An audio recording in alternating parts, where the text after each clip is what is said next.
হিংসা ত্যাগ করতে গেলে সবচেয়ে আগে প্রয়োজন অপরের প্রতি ভালোবাসা আর বিশ্বাস। হিংসা করে অন্যের ক্ষতি সহজেই করতে পারা যায়, কিন্তু কোনোদিনও নিজের উন্নতি করতে পারা যায় না। হিংসার অজুহাত না খুঁজে ভালোবাসার অজুহাত খুঁজুন। লোকে যদি আপনাকে হিংসা না করে তাহলে ভাববেন আপনি সফল নন। হ্যালো এভরিওয়ান, আসসালামু আলাইকুম। Welcome back to my another new vlog. This is Shimul. সবার কী অবস্থা, কেমন আছেন? আই হোপ সবাই ভালো আছেন, সুস্থ আছেন। কোথাও ঘুরতে গেলে যেমন মনে হয় পুরো বাসা প্যাকেট করে নিয়ে যায়, ঠিক তেমনি আসার পরে কিন্তু আবার মনে হয় সব কিছু নতুন করে সাজাতে হয়।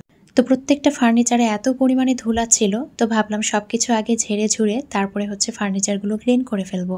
আমার বাসায় দেখা যায় ড্রয়িং রুমটা একটু বেশিই নোংরা হয়, কারণ যেহেতু ওরা টিভি দেখে, এখানে খেলাধুলা করে। আর ইছান যেহেতু ছোট, ও কিন্তু বিছানার উপরে হোক, সোফার উপরে হোক, কোনো কিছু খেতে খেতে কিন্তু ইজিলি আর কি সব কিছু ফেলে দেয়। যেহেতু ওর বোধ শক্তিটা এখনও হয়নি, তো যার কারণে এই কাজগুলো কিন্তু ও আসলে সচরাচর করেই থাকে। তো যেহেতু এখন গরমকাল, এখন কিন্তু কার্পেট খুব একটা পাড়া হয় না, তবে যখন ওরা খেলাধুলা করে তখন দেখা যায় এটা একটু পেরে দেই। তো বেশ কিছুদিন ধরেই কিন্তু কার্পেটটা আমি এভাবে আর কি ঝাড়ু দিয়ে ঝাড়িনি, কারণ এটা আসলে একটা রোল করে কিন্তু একটা সাইডেই রাখা আছে, যেহেতু গরমকাল খুব একটা পাড়া হয় না। তো এই জন্য খুব ভালোভাবে এটাকে ঝেড়ে নিচ্ছিলাম। তো যারা এই মুহূর্তে আমার ভিডিওটি দেখা শুরু করেছেন তারা প্লিজ একটা লাইক দিয়ে ভিডিওটি কন্টিনিউ করবেন। আর যারা আমার চ্যানেলটি আজকে নতুন ভিজিট করছেন, যদি আমার ভিডিওটি ভালো লেগে থাকে তাহলে আমার চ্যানেলটি সাবস্ক্রাইব করে আমার সঙ্গে থাকতে পারেন। ড্রয়িং রুমটা ক্লিন করে নিয়েছি, এরপরে আমি ডাইনিং টেবিলটাও খুব সুন্দর করে ক্লিন করে তারপর এটা জায়গা মতো রেখে দিয়েছি, যা কিছু থাকে আর কি। তো ডাইনিং টেবিলটা সকালে যখন ক্লিন করে এভাবে একদম সুন্দরভাবে গোছানো হয় তখন কিন্তু খুব সুন্দর লাগে। তখন মনে হয় ডাইনিং ড্রয়িং এরিয়াটা দারুণ লাগে দেখতে। যেমন একটা রুমের সৌন্দর্য নির্ভর করে বেডশিটটা যদি খুব সুন্দরভাবে গোছানো থাকে, ঠিক তেমনি আমার কাছে মনে হয় ডাইনিং ড্রয়িংটা কিন্তু ডাইনিং টেবিলের যে লুকটা সেটার উপরে ডিপেন্ড করে। তো যাই হোক, আমি কিন্তু ডাইনিং এবং ড্রয়িং রুমটা সুন্দরভাবে গুছিয়ে নিয়েছি। আর ওরা কিন্তু এখনও ঘুমাচ্ছে। তো আমি এখন সকালে নাস্তা বানাবো। তো গরমকালে আসলে কোনো কিছুই খেতে ভালো লাগে না। তো অলরেডি কিন্তু 7:15 বেজেই গিয়েছে। তো এটাই চিন্তা করছিলাম যে আসলে আজকে কী তৈরি করা যায়। তো রুটি পরোটা আসলে গরমকালে ভালো লাগে না। আমার কাছে তো গরমকালে পান্তা ভাতটাই খেতে বেশি ভালো লাগে, কিন্তু সেটা তো আর সবসময় করা সম্ভব হয় না। তো ভাবলাম যে কি করা যায়, এই করতে করতে আর কি ফ্রিজটা খুলছিলাম। এরপরে মনে হলো যে আজকে একটু ভাত রান্না করি। তো ভাত ভর্তা তারপরে ডিম ভাজি, এটা কিন্তু আমার কাছে এমনিতেও ভালো লাগে। তো এই চিন্তা করে কিন্তু আবার চলে এসেছি যে ভর্তাটা বসিয়ে দিই। তো ভাবলাম এখানে মসুর ডালের ভর্তাটা করে নিব আর একটু ডিম ভাজি করে নিব। তো এই করতে করতে আবার ভাবছিলাম যে অন্য কোনো ভর্তা করা যায় কি না। তো আসলে রান্নাঘরে ঢুকলে আমি জানি না কেন এরকম মনে হয়, আমাকে রান্নাঘর কিন্তু ছাড়তে চায় না। অনেকে কিন্তু আসলে বলে যে মনে হয় ঝটপট একদম রান্না করে বের হয়ে যাব, কিন্তু আমি রান্নাঘরে ঢুকলে আমার কাছে মনে হয় যে আমি এটার পরে কি রান্না করব, এটা করি ওইটা করি। তো এই করতে করতে কিন্তু আসলে অনেকটা সময় চলে যায়। তো যাই হোক, এখানে ডালটা কিন্তু আমি সেদ্ধ করে নিয়েছিলাম রসুন দিয়ে, তারপরে কিন্তু লবণ আর হলুদটা পরে দিয়েছি। তো পানিটা যখন শুকিয়ে গিয়েছে এটাকে আমি নামিয়ে ফেলেছি, আর এদিকে আমি ভাতটাও রাইস কুকারে বসিয়ে দিলাম। বাসায় আসলে কাজের তো কোনো শেষ থাকে না, আমাদের মেয়েদের জন্য বিশেষ করে একটার পর একটা আমরা করতেই থাকি। তো ভাতটা বসানোর পরে আমি ঘরের যে বেডশিটগুলো সেগুলো একটু ঝেড়ে নিয়েছিলাম। এরপরে এখানে আমি কিছুটা এখন তেল দিয়ে দিচ্ছি। তো সরষের তেলের মধ্যে আমি এখানে শুকনো মরিচ এবং পেঁয়াজ কুচি ভেজে নিব। ভর্তার ক্ষেত্রে আসলে আমার কাছে পেঁয়াজটা ভেজে দিলেই বেশি ভালো লাগে। পেঁয়াজ কুচি এবং রসুন কুচি হোক কিংবা কাঁচা মরিচ, শুকনো মরিচ হোক, সবটাই কিন্তু আমি সবসময় ভেজেই ব্যবহার করি। আমাকে কিন্তু ভিডিওতে অনেক আপুরাই আর কি জিজ্ঞেস করেছেন যে আমি ঢাকায় কোথায় গিয়েছিলাম। তো আমি কিন্তু ঢাকায় দীপা আপুর বাসায় যে গিয়েছিলাম এটা তো আপনারা সবাই জানেন। তো দীপা আপুর যে বাসার লোকেশনটা সেটা রামপুরা দক্ষিণ বনশ্রী। তো যেসব আশেপাশের আপুরা আমার সাথে দেখা করতে চেয়েছিলেন, ইনশাল্লাহ এরপরে যখন যাব তখন আপনাদের সবার সাথে দেখা করব। তো এর মধ্যে দিয়ে কিন্তু আমি এখানে পেঁয়াজ কুচি এবং যে শুকনো মরিচ সেটা ভেজে নিয়েছি, আর এখন ডিমটা ভেজে নিব। তো ইদানিং ডিম ভাজতে গেলে কিংবা সেদ্ধ করতে গেলে আমার এক ভিউয়ার্স ছোট বোন আছে জুলি, ওর কথা কিন্তু মনে পড়ে। ও সবসময় আমাকে আর কি ফোনে কথা হয় যেহেতু ওর সাথে, তো আমাকে সবসময় একটা কথা বলে যে আপু, যখনই ডিম আমি সেদ্ধ করি নাকের কাছে নিয়ে দেখি ভালো না খারাপ। তা আসলে যুগটা এত ভেজালের হয়ে গিয়েছে, সব কিছু নিয়েই আসলে আমাদের একটা টেনশন কাজ করে। তো যাই হোক, এর মধ্যে দিয়ে কিন্তু আমি ডিমগুলো ভেজে নিয়েছি। সকালবেলায় কিন্তু ভাত খেতে আমার একদম ইচ্ছে করে না, কিন্তু এই গরমের মধ্যে সত্যি কথা বলতে রুটি পরোটা কিছু বানাতেও ইচ্ছে করে না। তো সারিকার বাবা কিন্তু বলে যে বাইরে থেকে রুটি কিংবা পরোটা কিনে নিয়ে আসি, তবে সেটা কিন্তু খেয়ে আমার দেখা যায় একদমই স্যুট করে না, প্রচুর পরিমাণে গ্যাস করে। তা আসলে ইদানিং মনে হচ্ছে মাঝে মাঝে যদি এভাবে ভাত ভর্তা খাওয়া যায় তো এটা আসলে অন্যরকম তৃপ্তি। বিশেষ করে আমি আসলে বাচ্চাদের জন্য এখন বাইরের খাবারটা খুব অ্যাভয়েড করি। আমার কাছে মনে হয় বাচ্চাদের জন্য কিন্তু বাসার খাবারটাই খুব বেশি হেলদি। তো যাই হোক, এখানে হচ্ছে আমি শুকনো মরিচ এবং পেঁয়াজটা খুব ভালোভাবে লবণ দিয়ে চটকে নিয়ে তারপরে এখানে কিন্তু আমি মসুর ডালের ভর্তাটা বানিয়ে নিব। লাইফস্টাইল উইথ সাথিয়াস মম আইডি থেকে আপু হচ্ছে গত ভিডিওতে কমেন্ট করেছেন, দুই বোনকে দেখে সত্যি খুব ভালো লাগলো, মনটা জুড়ে গেল, দুজনেই আমার খুব ভালোবাসার মানুষ, ড্রেসগুলো সত্যি খুব সুন্দর, ভালো থেকো সবসময় আপু। অসংখ্য ধন্যবাদ আপু, তোমার জন্য অনেক দোয়া এবং অনেক ভালোবাসা রইল। আর আমাদের জন্য সবসময় দোয়া রেখো আপু। দোয়া করি আমরা সবাই যেন আসলে সবসময় ভালো থাকি। সবার জন্য সবাই যদি দোয়া করি এতে আসলে কারো কিন্তু ক্ষতি হয় না, বরঞ্চ মানুষ যদি ভালো থাকে, আমার কাছে কিন্তু ভালো লাগে। কার কেমন লাগে আমি জানি না, আমি যদি কখনো কারো ভালো দেখি আমার কাছে কিন্তু ভালো লাগে, মনের একটা শান্তি কাজ করে যে না অমুক ভালো আছে। তো যাই হোক, এর মধ্যে দিয়ে আসলে ডালের যে ভর্তাটা সেটা কিন্তু করে ফেলেছি আর ভাতটাও খুলে নিয়েছি। আর এই যে আমার বাবাটা কিন্তু এখানে একদম ওয়েট করছে, না জানো সে কত ভাত খাবে। আলহামদুলিল্লাহ, গত ভিডিও দেওয়ার পরে আপুরা কিন্তু খুব ভালো রেসপন্স করেছেন। আপুরা কিন্তু এক একজন ২টা-৩টা করে ড্রেস নিয়ে নিয়েছেন। আর সেসব আপুদের জন্য খুব খারাপ লেগেছে যাদেরকে আসলে ড্রেস আমি দিতে পারিনি। যেসব আপুরা কিন্তু রাতের মধ্যে অর্ডারটা কনফার্ম করেছেন সেসব আপুরা আসলে ড্রেস পেয়েছেন। আজকে আপুদেরকে কয়েক ধরনের ড্রেস দেখাবো। তো প্রথমে এখানে একটা ড্রেস দেখাচ্ছি, এটা হচ্ছে ফ্লোরাল বারিজ। তো এই ড্রেসটা কিন্তু পুরো সুতোর কাজের একটা ড্রেস। কয়েকজন আপু আমাকে কিন্তু বলেছেন ফোন দিয়ে যে আপু একটু এর চাইতে বেশি রেঞ্জের যে ড্রেসগুলো সেগুলো দেখাবেন।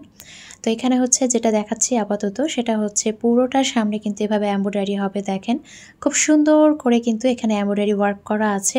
তো আপনারা চাইলে যে সুতার কালার আছে সেটার সাথে ম্যাচিং করে আপনারা ইচ্ছে করলে কিন্তু গলায় হাতায় পাইপিং করে ফেলতে পারেন, দেখতে কিন্তু খুব সুন্দর লাগবে। আমার মনে হয় হাতে না করে গলায় যদি করেন তাহলেও কিন্তু ভালো লাগবে, কিংবা লেস ওয়ার্ক করতে পারেন। এটা হচ্ছে ব্যাক পার্টটা, তো ব্যাক পার্টটা এইভাবে প্রিন্টেড হবে আর এটা হচ্ছে হাতার অংশটা। ড্রেসটা কিন্তু খুবই সুন্দর, কালারটা সামনাসামনি খুবই সুন্দর। আমি আপনাদেরকে যতগুলো ড্রেস দেখিয়েছি ফোনের চাইতে কিন্তু সামনাসামনি আরও বেশি সুন্দর। আর এটা হচ্ছে ওড়নাটা, তো ওড়নার দুই পাশেই কিন্তু এভাবে লেস ওয়ার্ক করা আছে, খুব সুন্দর করে কিন্তু দেখেন এভাবে কাটওয়ার্ক করা আছে। আর এটা হচ্ছে প্যান্টের কাপড়টা। তো প্রথমে যে ড্রেসটা দেখালাম সেটার দাম হবে ১৮৫০ টাকা। আর এখন যে ড্রেসটা দেখাচ্ছি এটা হচ্ছে গলায় কিন্তু খুব সুন্দর করে দেখেন সুতার কাজ করা আছে আর নিচের দিকে কিন্তু এভাবে প্রিন্টেড করা আছে, খুব সুন্দর। যারা কিন্তু হালকা কালার পছন্দ করেন তারা আর কি এই ড্রেসটা নিতে পারেন। আর এটা হচ্ছে ড্রেসের পেছন সাইডটা, পেছন সাইডেও কিন্তু সুন্দর করে এভাবে প্রিন্ট করা আছে। আর নিচের যে অংশটা এটা কিন্তু হাতার অংশ, এই যে এখান থেকে যাবে হাতাটা। তো এটা ছিল পুরো ড্রেসটার সামনের পার্ট, পেছনের পার্ট এবং হচ্ছে হাতার অংশটা। আর এখন দেখিয়ে দিচ্ছি এটার ওড়নাটা। মাশাআল্লাহ, এটার ওড়নাটা এত সুন্দর লেগেছে আমার। তো এই ড্রেসটার দাম বলে দিচ্ছি, এই ড্রেসটার দাম হচ্ছে মাত্র ১২০০ টাকা। ১২০০ টাকায় মাত্র এত সুন্দর একটা ড্রেস, এটা আসলে চিন্তা করাই যায় না। আর এখন যে ড্রেসটা দেখাচ্ছি এটা হচ্ছে খুব সুন্দর একটা গোলাপি কালারের মধ্যে আছে। আর প্রথমে কিন্তু গলার যে ডিজাইনটা সেটা দেখিয়ে দিলাম, সুন্দর করে সুতার কাজ করা আছে গলার দিকে। আর এটা হচ্ছে ড্রেসের যে নিচের অংশটা, সেটা ছবিতে কিন্তু খুব একটা ভালো লাগছে না কালারটা, কিন্তু সামনাসামনি কালারটা কিন্তু খুবই সুন্দর। আর এটা হচ্ছে ড্রেসের পেছন সাইডটা, সাইডে কিন্তু একটা প্যানেল আছে, সেটা ইচ্ছা করলে কিন্তু নিচে দিতে পারেন কিংবা ইচ্ছা করলে হাতে দিয়েও দিতে পারেন। আর এটা হচ্ছে হাতার অংশটা, হাতার অংশটা যাবে এখান থেকে। প্রতিটা ড্রেসের কিন্তু কালার কম্বিনেশনটা খুব সুন্দর। আর এটা যাবে ওড়নাটা, তো ওড়নাটারও কিন্তু সাইডে এভাবে যে এমব্রয়ডারি ওয়ার্ক সেটা কিন্তু করা আছে। তো এটাও কিন্তু খুব সুন্দর একটা ড্রেস। তো দেখেন কি সুন্দর করে কাটওয়ার্ক করা আছে, তো ওড়নাগুলো কিন্তু আসলেই খুব চমৎকার। আর এই ড্রেসটার দাম এখন বলে দিচ্ছি, এই ড্রেসটার দাম হচ্ছে মাত্র ১৬৫০ টাকা। এখন আমি আরও একটা ড্রেস আপনাদেরকে দেখাচ্ছি, এই ড্রেসটাও কিন্তু আমার কাছে পার্সোনালি খুবই ভালো লেগেছে। তো এই ড্রেসের যে গলার অংশটা সেখানে কিন্তু এভাবে সিকোয়েন্স এবং কালো সুতার কাজ করা আছে। আর এই ড্রেসের নিচের দিকে কিন্তু কালো প্রিন্ট এবং হচ্ছে আরও বেশ কিছু প্রিন্টেড করা আছে। আর এটা হচ্ছে পেছন দিকটা, পেছন দিকটাও আমার কাছে খুব বেশি ভালো লেগেছে। তো আমার কাছে আসলে এই ড্রেসের যে কালার কম্বিনেশন সেটা খুব মার্জিত লেগেছে। আর নিচের যে অংশটা সেটা কিন্তু হাতার অংশটা চলে গেল। তো ড্রেসটা সত্যি অল ওভার কিন্তু খুবই সুন্দর। আর এই ফুলগুলো মনে হচ্ছিল একদম জীবন্ত ফুটে আছে। তো এই যে এটা কিন্তু হাতা থেকে যাবে। আর এটা হচ্ছে ওড়নাটা, ওড়নাটা মাশাআল্লাহ খুবই কিন্তু সুন্দর। তার সাথে ওড়নাগুলো দেখলেই কিন্তু মন ভরে যায়। তো এটার সাথে যে প্যান্টের কাপড়টা সেটাও দেখিয়ে দিচ্ছি। আর এই ড্রেসের দাম যাবে মাত্র ১২০০ টাকা। এই ড্রেসটাও আপনারা পেয়ে যাচ্ছেন ১২০০ টাকায়। এরপরে দেখাচ্ছি বিন সাইদের একটা কটন 3 পিস, আর এখানে হচ্ছে গলায় কিন্তু খুব সুন্দর করে সুতার কাজ করা আছে, আর এটা পুরোটা যাচ্ছে সামনের দিকটা খুব সুন্দর করে, নিচে কিন্তু ফ্লোরাল প্রিন্ট করা আছে, আর গলার অংশটাতে কিন্তু খুব সুন্দর করে এভাবে দেখেন এমব্রয়ডারি ওয়ার্ক করা আছে, খুব সুন্দর করে আর কি সুতার কাজ করা। আর এটা যাচ্ছে ওড়নাটাও কিন্তু মাশাআল্লাহ খুব সুন্দর। প্রতিটা ড্রেসের ওড়নাগুলো কিন্তু আমার কাছে খুব ভালো লেগেছে। তো এরপরে হচ্ছে যে প্যান্টের কাপড়টা সেটাও দেখিয়ে দিচ্ছি। তো ওই ড্রেসটার দামও কিন্তু ছিল 1200 টাকা। আর এখন যেগুলো ড্রেস দেখাচ্ছি এগুলো কিন্তু গত ভিডিওতে আপনাদের সাথে শেয়ার করেছিলাম।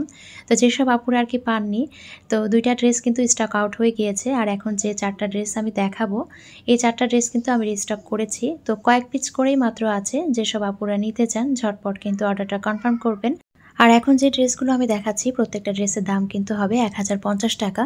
তো প্রথমে একটা গোলাপি দেখালাম, এটা হচ্ছে সাদা গোলাপি। তো এটা ছিল সামনের দিক পেছনের দিক একই রকম, আর এটা হচ্ছে হাতার অংশটা। এই ড্রেসটা কিন্তু আপুরা প্রচুর নিয়েছেন, অনেক নিয়েছেন এই ড্রেসটা, এই জন্য কিন্তু এটাকে আমি আবারও রিস্টক করেছি। আর এরপরে দেখাচ্ছি এই ড্রেসটা, এটাও কিন্তু গোলাপির মধ্যে, তবে এই ড্রেসটা কিন্তু সামনাসামনি আরও বেশি সুন্দর, কালারটা কিন্তু আরও হালকা, এত গাঢ় না, খুব সুন্দর লাগে ড্রেসটা সামনাসামনি দেখতে। আর এটা হচ্ছে ড্রেসের পেছন দিকটা, আর যে হাতার অংশটা সেটা কিন্তু এই যে নিচের অংশের দিকে দেখিয়ে দিচ্ছি, এটা কিন্তু হাতায় যাবে। আর ওড়নাটা কিন্তু খুবই মার্জিত, কি সুন্দর একদম নিচ দিকে কিন্তু দেখেন কি সুন্দর করে এভাবে ডিজাইন করা আছে। তো আসলে ওড়নাগুলো দেখে মনে হচ্ছিল একদম জীবন্ত। এরপরে হচ্ছে এটা আরেকটা ড্রেস, এটার কিন্তু এই ড্রেসের সামনের দিক, তো সামনের অংশটা এরকম হবে এবং পেছনের যে সাইডটা সেটা কিন্তু হবে এরকম প্রিন্টেড, এবং হাতার যে অংশটা সেটা কিন্তু এই যে নিচ দিক থেকে যাবে। তো এই ড্রেসটারও দাম যাবে কিন্তু মাত্র 1050 টাকা। সব আপুরা আমাকে ফোন দিয়ে একটাই কথা বলেছেন, আপুর ড্রেসগুলো খুব সুন্দর, ইচ্ছে করছে সবগুলো নিয়ে ফেলি, এবং বিশেষ করে ওড়নাগুলো বেশি সুন্দর আপু। তো সত্যি আপুরা আমার কাছেও আর কি ওড়নাগুলো বেশি ভালো লেগেছে। তো এই ড্রেসটার দামও কিন্তু 1050 টাকা চলে যাচ্ছে। তো আমার যেসব আপুদের কিন্তু ফেসবুক পেজ আছে তারা কিন্তু আমার ফেসবুকের এই পেজটাতে ফলো দিয়ে রাখতে পারেন। ওয়ার উইথ শিমুল হচ্ছে আমার যে বিজনেস পেজ সেটা, এখানে কিন্তু আমি লাইভ করে ড্রেস দেখাবো। আর এই যে দেখেন আপনাদের মেমো কিন্তু আমি রেডি করে ফেলেছি। আমার যেসব আপুদের ফেসবুক পেজ নেই তারা কিন্তু স্ক্রিনে যে নাম্বারটা রয়েছে সেই নাম্বারে কিন্তু আপনারা হোয়াটসঅ্যাপ নাম্বারে আপনার পছন্দের ড্রেসটা স্ক্রিনশট দিয়ে নাম, ফোন নাম্বার, অ্যাড্রেস দিয়ে আপনার অর্ডারটা কনফার্ম করতে পারেন। তো এরপরে কিন্তু আমি রান্নাঘরে চলে এসেছি। তো এখন হচ্ছে দুপুরে রান্নাবান্না করব। তো তার আগে ভাবলাম যে রান্নাঘরের যে কাউন্টার টপ এটা সুন্দর করে আগে ক্লিন করে ফেলি। তো এখানে আমি কিছুটা ভীম দিয়েছিলাম, তারপরে তারের মাজনি দিয়ে কিন্তু সুন্দর করে ঘষে নিয়েছি। এখন একটা ভেজা কাপড় দিয়ে বারবার পানি পাল্টিয়ে এটাকে কিন্তু সুন্দর করে মুছে নিয়েছি। তো আসলে যে কোনো কাজ কিন্তু না করা পর্যন্ত মনে হয় যে মনে শান্তি হয় না। তো ভেবেছিলাম সকালে করব, তো সকালে যেহেতু করতে পারিনি এজন্য কিন্তু এখন এগুলোকে করে ফেলছি। তো এগুলো সুন্দর করে ক্লিন করার পরে কিন্তু খুব ভালো লাগছিল। কাজ গোছানোর পরে প্রত্যেকটা গৃহিণীরই কিন্তু আসলে ভালো লাগে। আমার গত ভিডিওতে স্বর্ণাজ শাহিন ব্লগস থেকে আপু হচ্ছে কমেন্ট করেছেন, নর্মালি এই ড্রেসগুলো আরও একটু দাম বেশি থাকে, 1150 থেকে 1200 করে আমি কিনি মালহার জমজম। তো হ্যাঁ আপু, এগুলোর দাম কিন্তু অনেক বেশি, দেখা যায় অনেক পেজে কিন্তু 1350 করেও বিক্রি করে। তো আমি আসলে আমার আপুদের জন্য তেমন একটা লাভ করছি না, খুব কম দামেই কিন্তু আমি আপুদেরকে ড্রেসগুলো দিচ্ছি।